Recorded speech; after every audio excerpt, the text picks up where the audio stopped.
नमस्कार दोस्तों, इंडिया का फ्यूचर सरकार भरोसे नहीं बल्कि भगवान भरोसे है। अभी हाल ही में दिल्ली में हुई वर्ल्ड एआई समिट ने ये प्रूव कर दिया कि इंडिया आर्टिफिशियल इंटेलिजेंस रिसर्च और टेक्नोलॉजी के मामले में डेवलप्ड कंट्रीज से बहुत ज्यादा पीछे है। इस एआई समिट में बीजेपी और कांग्रेस ने इंडिया को इंटरनेशनल लेवल पर काफी डिफेम किया है। सबसे पहले तो इस एआई समिट में गलगोटिया यूनिवर्सिटी की एआई रोबो वाली डॉग कंट्रोवर्सी ने इंडिया को डिफेम किया। हालांकि गलगोटिया यूनिवर्सिटी और बीजेपी में काफी कनेक्शन है। 2014 से पहले गलगोटिया यूनिवर्सिटी के ऊपर बैंक के काफी लोन थे और बैंक्स की तरफ से गलगोटिया यूनिवर्सिटी को नोटिस भी मिले थे।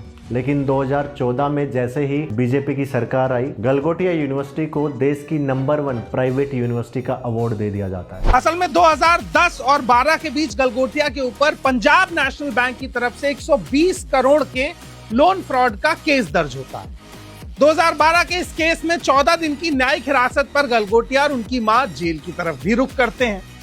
उसके बाद 2014 आ जाता है और अचानक से सत्ता परिवर्तन होता है और प्रधानमंत्री मोदी कुर्सी पर बैठते हैं और 2014 में ही वो गलगोटिया को बेस्ट प्राइवेट यूनिवर्सिटी का अवार्ड भी दे देते हैं। गलगोटिया यूनिवर्सिटी के बारे में भी बोला जाता है कि ये यूनिवर्सिटी दिल्ली में इलेक्शन के टाइम पे अपने स्टूडेंट्स को ग्रेटर नोएडा से दिल्ली भेजती थी कांग्रेस को डिफेम करने के लिए, ताकि बीजेपी को ज्यादा वोटिंग मिल पाए। और उन स्टूडेंट्स को बोला जाता था कि अगर आप ऐसा करेंगे तो आपके इंटरनल असाइनमेंट्स के मार्क्स ज्यादा लगाए जाएंगे। ये प्राइवेट यूनिवर्सिटीज रिसर्च के नाम पर पहले बहुत सारे पेटेंट अपने नाम पर रजिस्टर करा लेती हैं और सरकार से करोड़ों रुपए वसूलती हैं, लेकिन कोई भी रिसर्च कंप्लीट नहीं करती हैं। इस एआई समिट में भी गलगोटिया यूनिवर्सिटी को सरकार का काफी फेवर था। एआई डॉग का जब वीडियो वायरल होने लगा तो खुद सरकार के मंत्रियों ने अपने ट्विटर हैंडल से उसकी पोस्ट डाली, लेकिन बाद में जब पता चला कि ये चाइना का रोबोट है तो उसको डिलीट करना पड़ा। दूसरी तरफ जब हम पवेलियन की बात करते हैं तो गलगोटिया यूनिवर्सिटी को सबसे बड़ा पवेलियन दिया गया था अपने एआई रोबोट्स को डिस्प्ले करने के लिए।